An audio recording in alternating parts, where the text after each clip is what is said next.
Hey, welcome to the Kingdoms Podcast. My name is Luke and I host this with my buddy Matt Ma. And our goal is to empower you to discover how your faith impacts culture for God's kingdom. To do that, we're sitting down with different men and women from all kinds of disciplines to uncover how they, through their ambitions and vocational skill set, make a difference in the lives of those around them. And so if this is helpful to you, we'd love it if you could like it, share it, and subscribe. In the meantime, enjoy today's episode.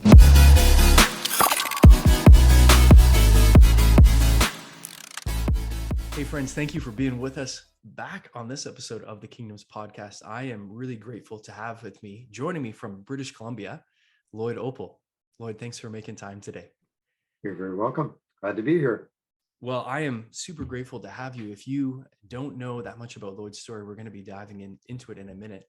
But Lloyd, correct me if I'm wrong, but 2022 marks 50 years since you first stepped into missions work in Southeast Asia. Is that right? It's a little more than 50 years, yeah. Yeah, a little more than 50 years. So somebody with a wealth of experience and knowledge and seeing God work in all kinds of circumstances. And we're going to dive into that today. But really to jump right in, take us back to the year 1972. You know, you're a young adult, you're living and working with 3 other missionaries in rural Laos. And just across the eastern border of Laos, war is raging in Vietnam.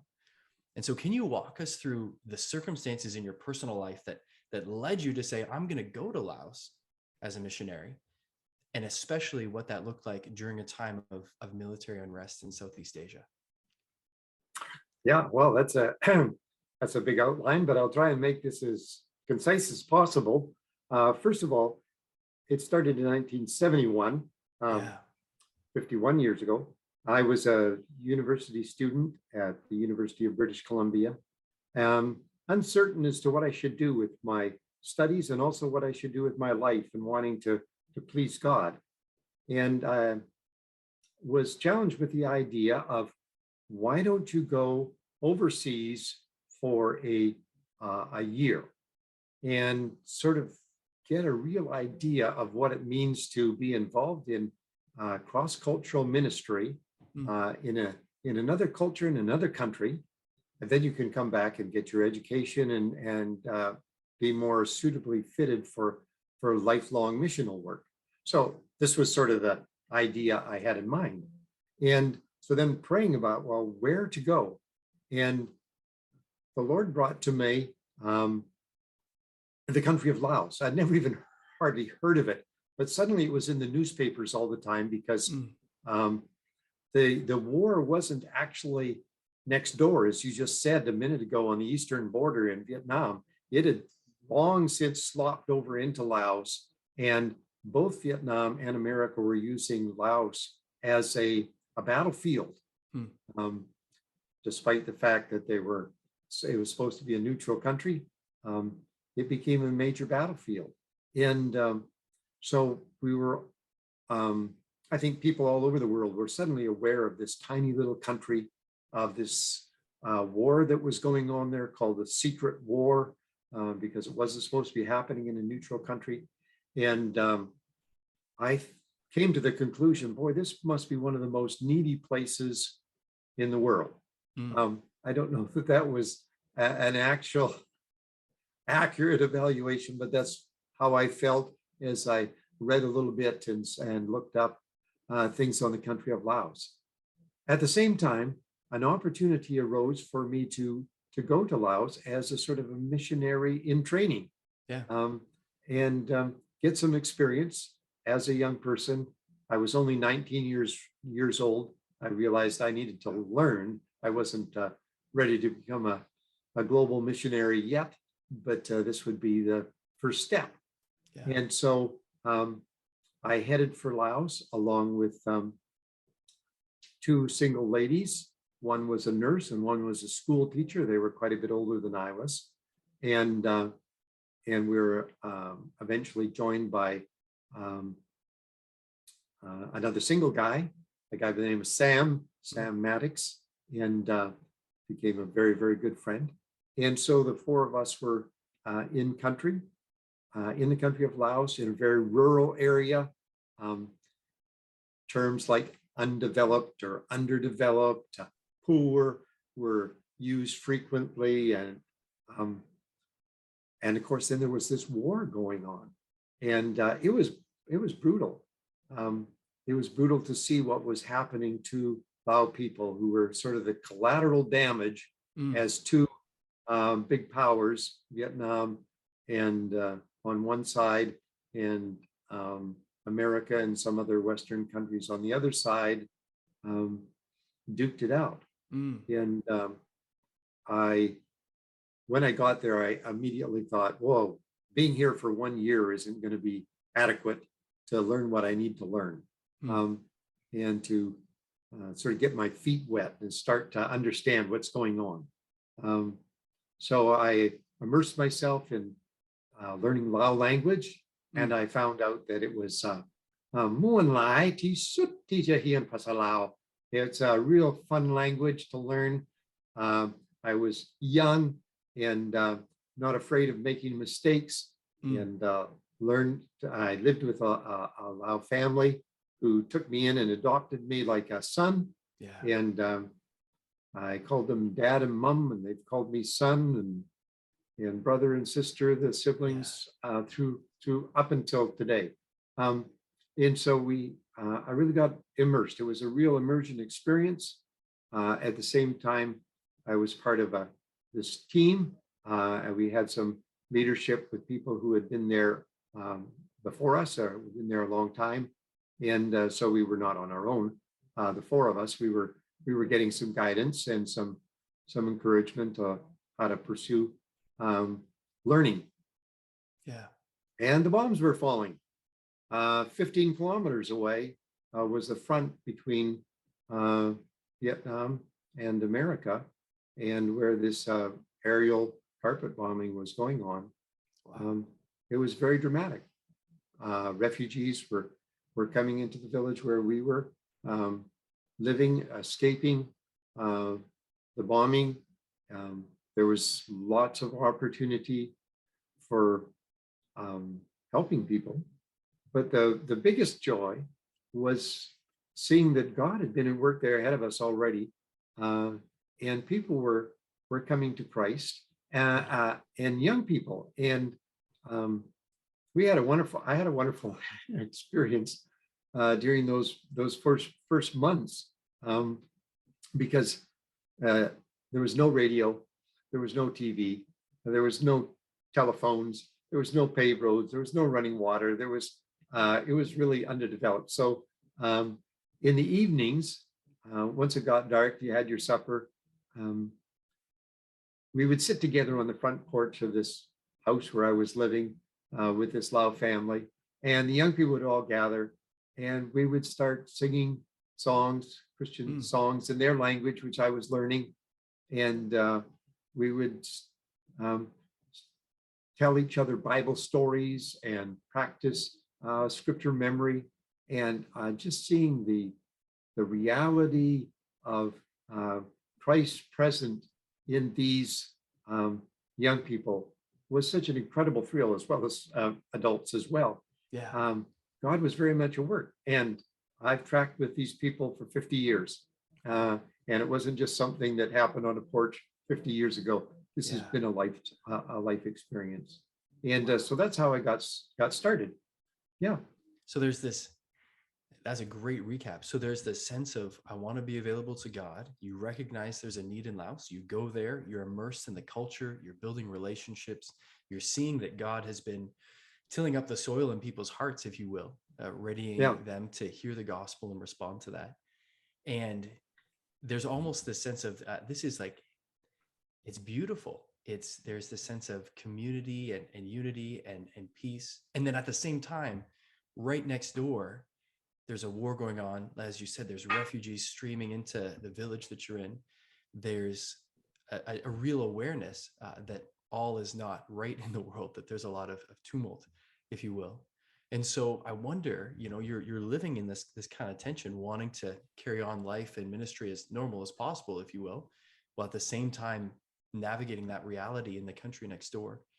And as you used earlier, it kind of, quote, slopped over into Laos. And so that leads me to ask about, October 28th of 1972, towards the end of that year where you'd stepped into life in service in Laos. It's a pivotal day in your life story. Can you share with us what happened and how those events, what they ultimately led to, what they resulted in for you over the course of the next 7 months to a year? Yeah.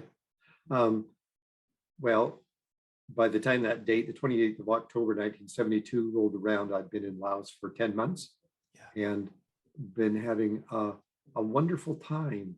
There's a um, there's a great truth that some of the greatest joy that we'll experience in life and the greatest adventure and greatest significance we experience is, let me put it this way, the cross and the resurrection were only 3 days apart. Right. There's this proximity between agony and joy, between death and victory. It's a phenomenon of life, and we all experience in various ways. And I was having a wonderful time. I was probably the happiest 19-year-old on the planet. I guess by this time I was 20. And there was on the political scene, there was this discussion that they wanted to put a ceasefire between America and Vietnam to stop the bombing. And it was supposed to go into effect on the 28th of October at, I forget, 11 o'clock in the morning or something. And the tentative agreement was that whatever one side held would be theirs, and what the other side held would be theirs, and they would have a demarcation line, and it would become like sort of Eastern and Western Laos, sort of like Eastern and Western Germany and North and South Korea and that sort of stuff. Anyhow, so we went to bed the night before this was all supposed to go into effect, feeling quite optimistic and hopeful that maybe this time the ceasefire would work. They had failed over and over and over and over again for years on end. So we were quite hopeful. Went to bed, had a good night's sleep. Did not realize that the Vietnamese troops that were out 15 or so kilometers away on their front decided during the night, what we'll do is we'll advance the front so that when the ceasefire comes into effect, we hold more territory. So they had a blitz, and during the night invaded to the west, and that they overran the village that we were living in. They did so effectively and so quietly that even the local villagers did not know that troops had invaded their community. They were just swept in like a tide. And so we woke up in the morning, 5 o'clock in the morning, got up, started getting ready for the day. And one of the villagers came shouting, the Vietnamese are invading. And we took off. Sam and I had a little pickup truck, and we had a plan that if something like this happened, that we would go and get the two ladies because they didn't have a vehicle. We would go and rendezvous with them and head for the jungle and hopefully meet up with our team leaders who lived closest to the jungle and closest to the west. And so away we went. So we went to get the girls, not knowing that the soldiers had already got to their area ahead of us. They had not only overrun our town, they had swept into the next town. Wow. And were already there. So we actually, instead of being able to go and rescue the girls before they got invaded, we ran right into the North Vietnamese army because they had overrun that town as well.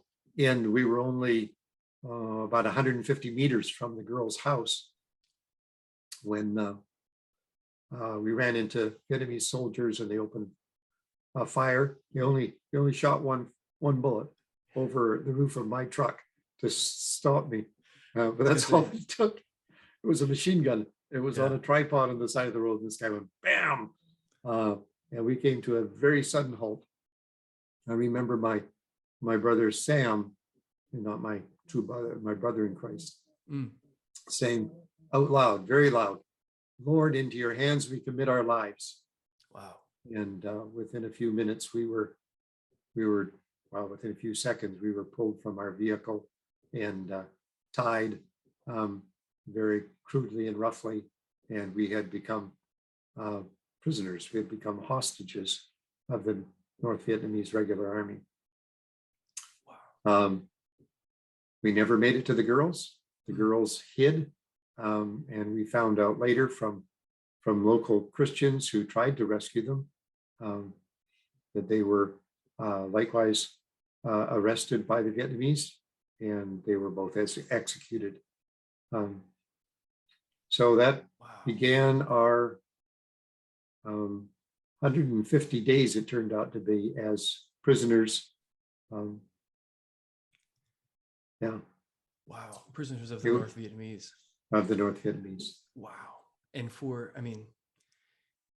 yeah, so consequential for those women, essentially martyred in a way in their ministry work. And for you and Sam, was there a place where you were suspected to be some sort of military informants for the U.S. military, or is there a sense that there was information you had that they could get from you? Was that, do you think, part of the mentality behind taking you captive and then taking you to Hanoi? Superficially, on the perhaps on the part of the guys who actually tied us up, they're thinking, "Oh, we've caught a couple of American pilots or CIA agents on the ground or something." The North Vietnamese Army was a very well informed, a very disciplined, very organized military, and they knew exactly who we were. I'm sure the minute they had us, and they knew who we weren't. But what they were doing at that point in the war was they were taking hostage anybody from the West that they could get their hands on, or anybody that was aligned with the American side, including Thailand and so forth. Anybody they could grab, so that they had these hostages that they could negotiate with. Right. So we were collateral. Yes. But yeah, we went through weeks of interrogation, and it was totally fruitless because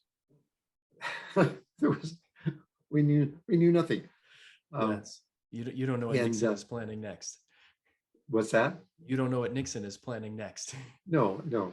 And there was a lot of sympathy for the North Vietnamese cause in North America, and it wasn't difficult, I'm sure, for their sympathizers and collaborators to verify exactly who we were instantly, and that they had not caught a couple of hot operatives, but had a couple of missionaries on their hands. But we were still good to negotiate with, because the more people they could say they were holding as prisoners, that was what America wanted back. Was to get all the prisoners back. Wow. So you're taken captive. You're marched up the Ho Chi Minh Trail, which is a series of jungle trail networks essentially in eastern Laos, just west of Vietnam, taking you northwards up into what is, at the time, the capital of North Vietnam, into Hanoi, where you were imprisoned. At a prison that various prisoners of war dubbed the Hanoi Hilton. And as you said, over 150 days of grueling experience as a prisoner. And so, to the extent that you're comfortable, can you describe what it's like to be a prisoner of war in North Vietnam at that time, at 1972, 1973? Yeah. Well, we were obliged, forced to walk from where we were arrested in South Central Laos Mm. to Hanoi, which is essentially 800 kilometers through the jungle without proper footwear, almost some of it barefoot, Mm. um, through mud, through the leeches, no proper place to sleep, sometimes sleeping on the ground, sometimes sleeping in holes, covered up so we couldn't escape during the night, tied up, of course, no freedom of movement, and serious lack of food. Yeah. So much so that starvation began to have its impact, and malnutrition, and became very, very sick with malaria, as well as the effects of inadequate nutrition, and in constant fear of the Vietnamese soldiers. As long as we were still traveling through Laos, it wasn't as bad because I spoke adequate Lao language, and the Lao villagers were much more sympathetic towards us, and some of them knew of our ministry, right? And they were not very fond of the Vietnamese soldiers, Right. So we had some sort of little sense of support and encouragement and care from passing villagers, even though they couldn't do anything for us beyond maybe give us a drink or give us a little bit of food to eat. They were often very, very impoverished themselves. Yeah. But then once we got into the actual territory of North Vietnam itself, I don't speak a word of Vietnamese, and so the anger, the hatred was palpable, because they just took for granted that we were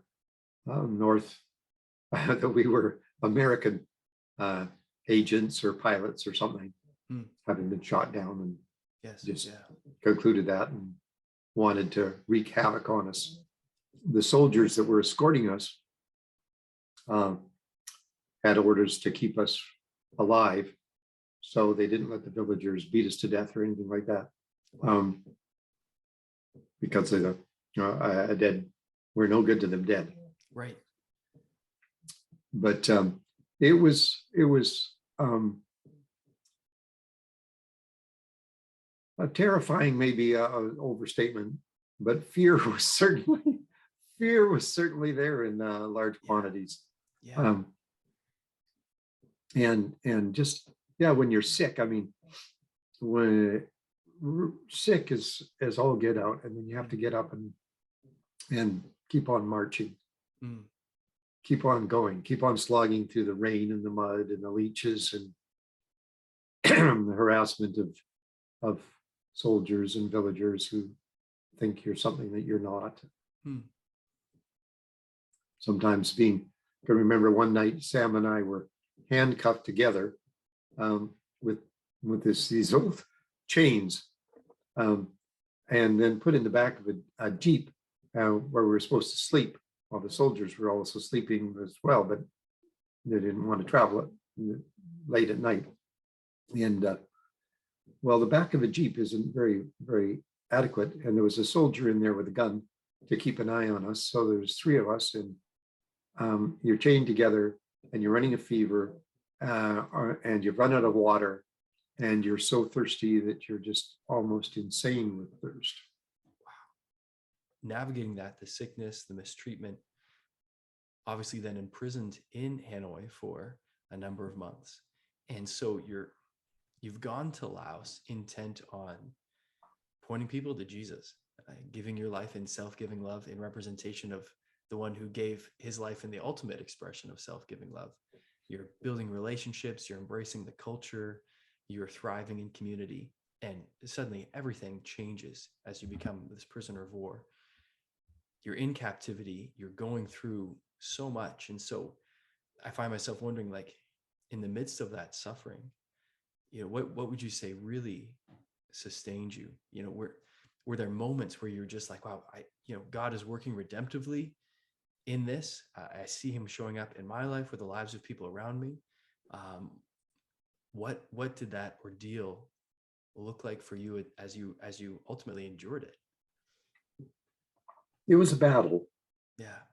and had um, many hours that were very um, positive, Mm.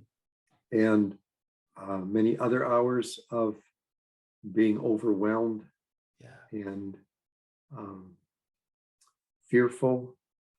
I mean, you realize that when Jesus calls us, you've got to go out, but you don't have to come back. Mm. And read the Bible. All those prophets and apostles and stuff. Um, just because they were serving God, did they get the VIP treatment? Did they get delivered? No, they got their heads chopped off and they're sawn in two and all sorts of stuff I don't like to read in Hebrews, um, that happened to the servants of God. Mm. Um, so you realize, okay, I'm here and God knows I'm here, and God has set this up this way, and I need to respond right. But this might last for years.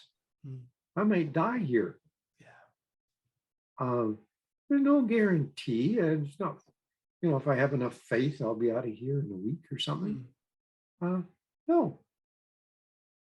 When Jesus calls a man, he says, "Come and die." And that's not only die to self, but often, in the history of God's people, that has been die to physically. Yeah. Your life is surrendered, and the thought of being in prison year after year, um, sick, and as you know, sickness affects you mentally, Mm. and you don't think as well. You get confused, you get muddled. Um, you start to hallucinate sometimes, as I did. Suffered quite a bit with hallucinations, um, that are, yeah, the effect of, well, a number of things. That's a whole side story of my experience. But anyhow, it's. I think, well, is this what it's going to be now? Yeah. Um, and so in those moments, I can't say that I was, sort of rejoicing in the Lord always and feeling, Yeah. but there were other times, um, as like I said, it's a battle, so it's up and down and back and forth, and your soul there's a war going on for my soul Mm. and for Sam's soul, Mm. um, and sometimes this was extremely potent, powerful engagement, especially in solitary confinement. Yeah. And yeah, you realize, I don't know how this is going to come out. God hasn't promised me um, deliverance in the sense of what I'm thinking of deliverance, physically here from the circumstances.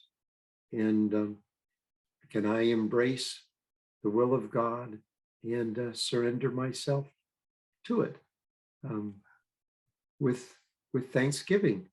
Wow. And yeah, so as you work with those dynamics, and that reality, as you listen to the Holy Spirit and the Holy Spirit speaks to you, um, some very wonderful things can happen that almost defy description. Mm. And so I won't try. Yeah. Um, Wow. Again, I can't imagine, but I appreciate you being willing to unpack that. So you've been taken captive. You've been marched up the Ho Chi Minh Trail to Hanoi.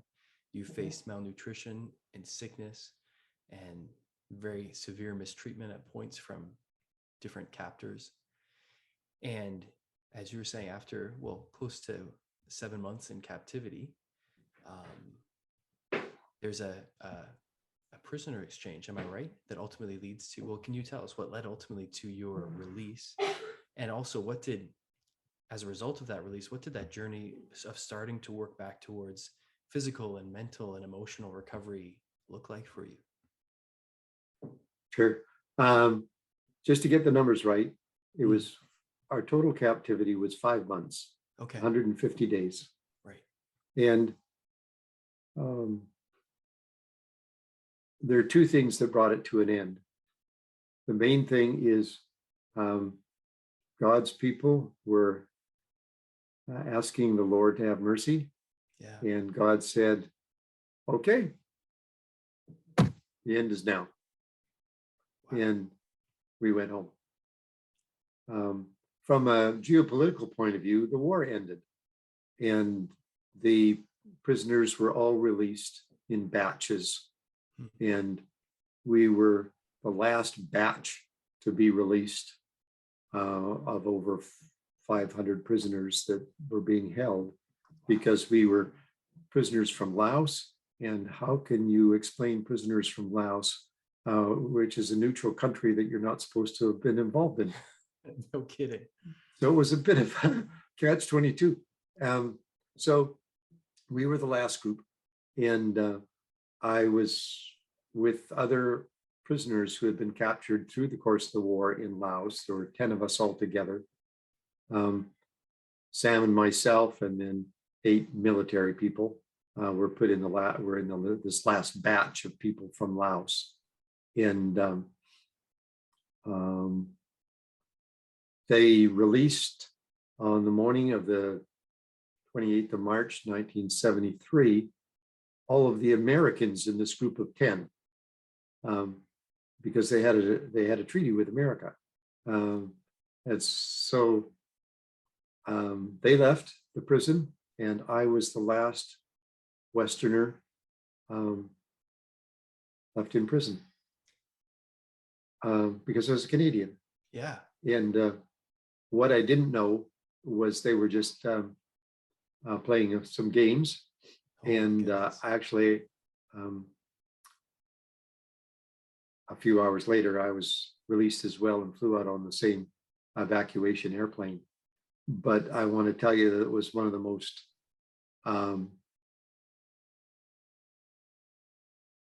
harsh experience of my life. yes. To realize all of a sudden that everybody's gone. And they let me have the run of the prison. They just said, okay, well, they don't explain anything to you. So all of a sudden the other guys are gone. And I look out and there's nobody around. I'm just wandering around in this prison. There's debris and leaves and junk blowing around.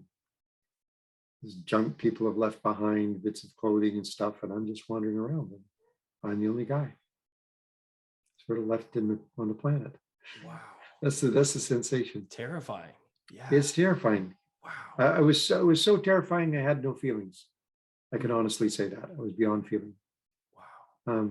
And then after I don't know, maybe an hour or so, they came and loaded me in a Jeep and ultimately got me out to the airport, put me on the same plane that the other guys were on, and they had been forced to wait while they messed around.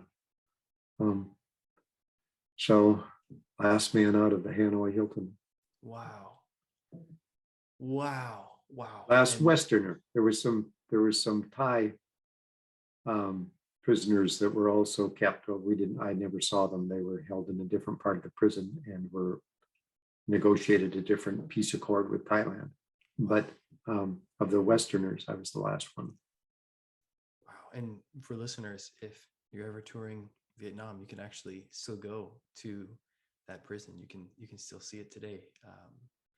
But that's incredible. So you're able to be taken out of prison along with those fellow prisoners. You're flown back to ultimately to North America. You're back home in your passport country, in your home province of British Columbia. And yeah, just to give us a snapshot, like what does that journey towards renewal start to look like? How do you begin to recover from this? it was both a long journey and a short journey. Yeah. It was a short journey because towards what I would say emotional and spiritual health, because God, in His grace, had helped me to deal with issues like um, bitterness or anger or desire for revenge. I long before I even got to Hanoi, I had forgiven my captors. I was not harboring bitterness, and certainly not harboring bitterness towards God. And so, because he had been helping me deal with things appropriately, biblically, through the course of my captivity, there was sort of like some instant recovery. People said, did you have all these disturbing dreams that come? And yeah, we had some upsetting dreams, but it wasn't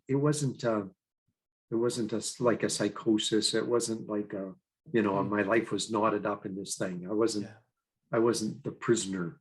I wasn't a victim. The Lord had set me free from all those things through His Word, and also through the good encouragements I got through my friend Sam Maddox, who is a mighty man of God. And we spent days together in prison. Yes. Working through these things, talking about these things, searching scriptures, even though we most of the time didn't have any access to scripture. We were just from memory. So it was a very quick recovery. In other ways, physically, it was a very slow recovery. I had post-traumatic stress disorder. In those days, that wasn't understood or diagnosed. You just were a little quirky, and my mind would go completely blank under stress. And that took, 15 years before those symptoms finally disappeared. Again, it wasn't horribly traumatic because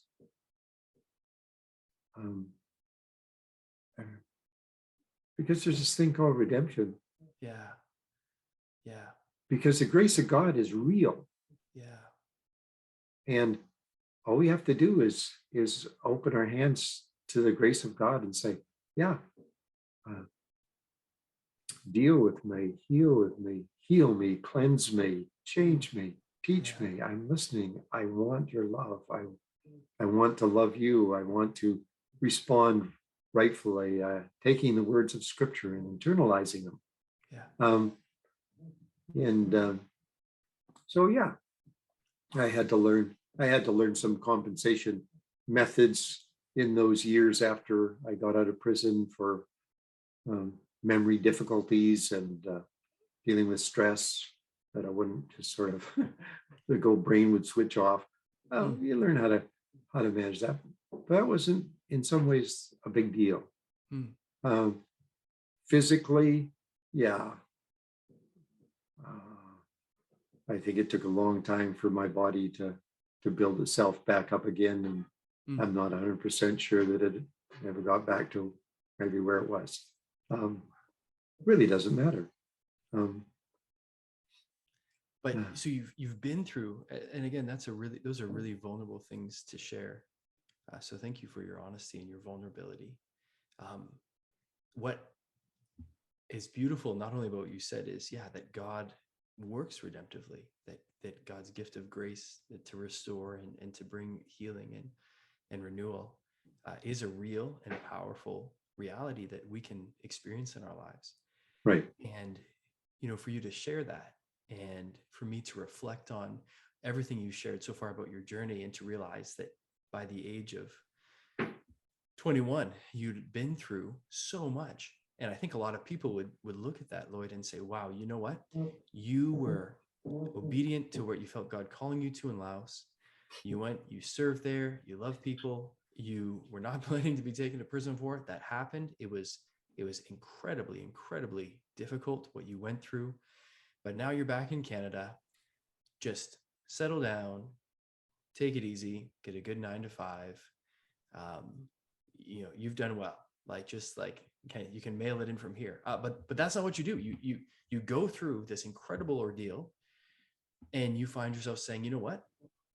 We're going to go back to Southeast Asia. We're going to step back into this part of the world that, in your personal experience, has been marked by incredible suffering, to say, yeah, we're going to keep going. We're going to serve. We're going to jump back into the action, not knowing what could come next, and say, Lord, use our lives. And so this, very much to me, it seems like only God in this moment can motivate this. So can you like help our listeners understand that journey from, oh, I've been released from captivity, I've embraced this journey towards recovery, and now I'm saying I'm going to go back to that part of the world that cost me so much? Yeah. It didn't quite feel exactly like that. Okay. In that, I didn't sort of see myself as, well, I paid such a high price for obeying the Lord. It was more, I felt like I want to serve the Lord, and He's been teaching and training me.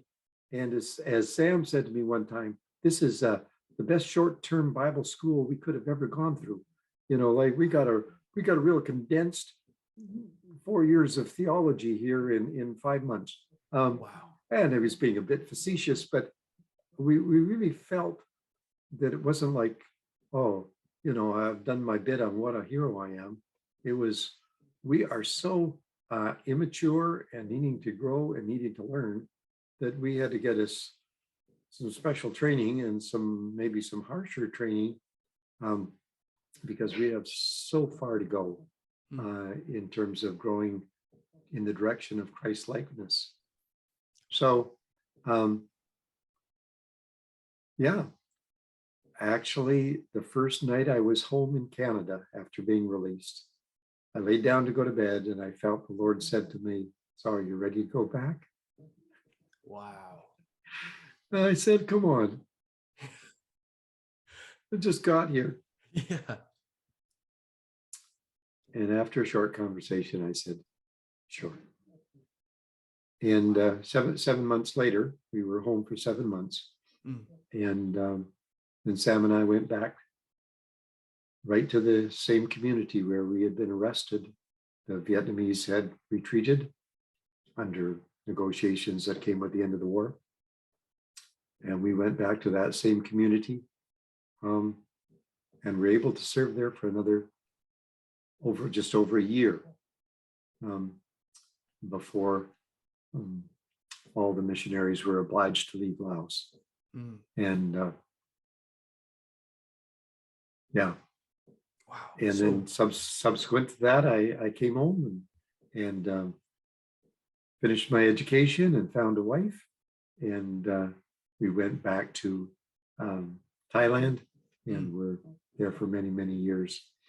And then ultimately we returned to Laos again in 2005, and have been there until a few weeks ago. Yeah. So, which is a 30-second way of capturing 45 to 50 years of ministry. And so, I mean, you said earlier in this conversation that, yeah, you are just returning to Canada after just over 50 years of cross-cultural missions, including at the very front end, the journey, the story that you just shared with us. And would love to park in the midst of that for a minute and say, along the way in this journey, in 5 decades of saying, Lord, I'm available to you, use my life as you see fit. There must have been some incredible lessons along the way, or maybe big surprises, or just moments of amazement of saying, wow, look at what God has done. And obviously we can't go through 50 years right here in this conversation, but would there be, 1 or 2 items that you would point to say, these were some of the most beautiful moments of rich lessons learned, or amazed ways we've been amazed to see God work? Most definitely.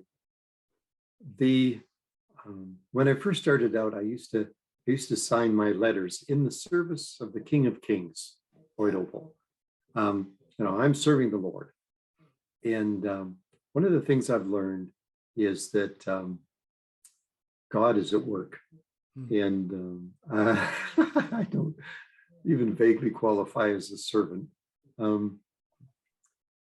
But I have become a very enthusiastic spectator. I have had the privilege through these years of seeing God at work. And this is the wonder of it all. Yeah. It's not that we were able to do this ministry and start this thing. And no, that's just ridiculous. It's God at work. Yeah. And he allows us to see, he allows us to participate, he allows us to get our hands a little bit dirty sometimes with the building of the kingdom, but it's him at work.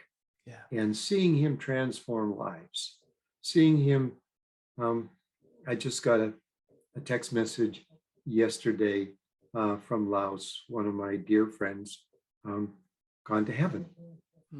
A Lao man, 91 years old, who had been a witch doctor. Wow. And he had been wonderfully saved about 25 years ago. Yeah. His life transformed. Yes. Whenever you saw him, he was always had to say something about the Lord and about Jesus. He wasn't afraid to be known as a Christian. In fact, we went into the community where he lived, and people were very afraid of being known to be Christians if they were, but not him. He's like out loud, "I'm a Christian. Are you a Christian?" Right in a public setting. Yeah. And to see how God transformed this dark, lost, confused, demon-controlled priest, and made him his child, and then a couple of days ago, just wrapped him up in his arms and took him home. Yeah. This is to live for. Yes.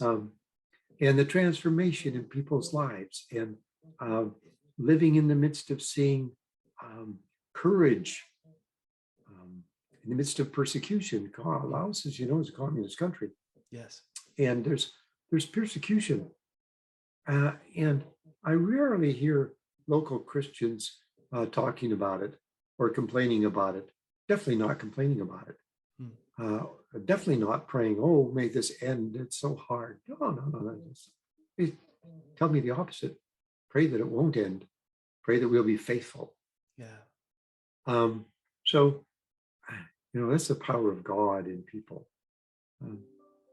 And so many things we've seen over the years. So many moments, but also people's lives. You look at people's lives. I think one time of when we were prisoners, and both Sam and I were very, very sick. We had been marching through the jungle all night, and it was mud, and it was just misery. It was just misery up to your knees, overwhelming misery. And early morning, the sun has started to come out, and it's pouring rain, and we're soaking wet, and we're sick, and we're feverish, and we're thirsty, and we're hungry. And we get to an army camp, a Vietnamese army camp, and they sit us outside and tell us to stay put in the rain while the soldiers all go off into the camp and get their breakfast. And we're left there. And I said to Sam, I said, "What day is it?" He said to me, "It's Sunday." I said to him, "Well, let's worship the Lord." And you got some rice. He had a bit of rice hidden in his pocket from the last time we had eaten, and we had a little bit of water because it was raining. So I said, "Well, we'll have communion." And so we began to remember the Lord. Yeah. And my brother Sam, he looked terrible. He was so sick. And I still remember well him starting to sing, "Oh Christ, he is the fountain, the deep, sweet well of love. Streams on earth I've tasted, more deep I'll drink above. There to an ocean's fullness his mercy does expand, and glory, glory dwelleth in Emmanuel's land. That's the Spirit of God. Wow. And things like that, that I've seen and experienced in many, many, many situations and people through the year. This is what makes me the happiest old retired missionary in the planet. Yeah. We have seen the glory of the Lord, Yeah. full of grace Yeah. and truth. Yeah. And there's nothing that rivals that. Nothing that rivals that. Yeah. It's so, well, it's so significant that you mentioned Sam again, given your journey together, given what you experienced and overcame together. And I wonder, for our listeners, there's a story, a specific story I'd love for you to highlight. Decades after you were in captivity with Sam and everything you went through for that, the stories of the Maddox and Oppel families came together in a really beautiful way. And for me, again, well, as you said a moment ago, it's God doing beautiful, glorious things. So could you just briefly highlight for us the events during the last week of December 2008 for you and Sam and your families? Well, Sam and his wife Sue have 5 biological children, and the middle one is named Miles, the boy, and we have 3 children, and the youngest is a girl, Vicky. But our children grew up. We were all serving in Thailand, but in different areas, and we grew up knowing. The kids grew up knowing each other, but not knowing each other well. Not seeing each other very often, maybe once in a year or two, our paths would cross because of distances. So it was very surprising when in university days, Miles decided he wanted the email address of Vicky. And it wasn't all that many months further down the road, in 2008, December 2008, that in our front yard in the country of Laos, they were married, and Luke Crawford was there in the group. Yes, I was very fortunate to be there. For listeners taking this on Uncle Lloyd, because this just blows my mind. I get emotional thinking about this. You and Sam sent to Laos as young adults. You almost die in captivity. Even after you're released from captivity, you return to Laos. You're ultimately still kicked out of that country as it becomes a communist nation in the 70s. God leads you to women of faith that join you in ministry in Southeast Asia. You serve for several years in that context. And then, as you said a minute ago, in 2005, you're able to go back to Laos. You're able to return to this country to serve, bringing this message of eternal life in a place that was almost the end of your physical life. Right. And it's beautiful. And your daughter and Sam's son meet and fall in love, and they get married in Laos, in this country where you never knew if you'd make it out as singles, let alone be back as married men, let alone have your kids married. And now you share grandkids. Now there's this beautiful gift of life injected into your lives 50 years after you almost lost your life. Right.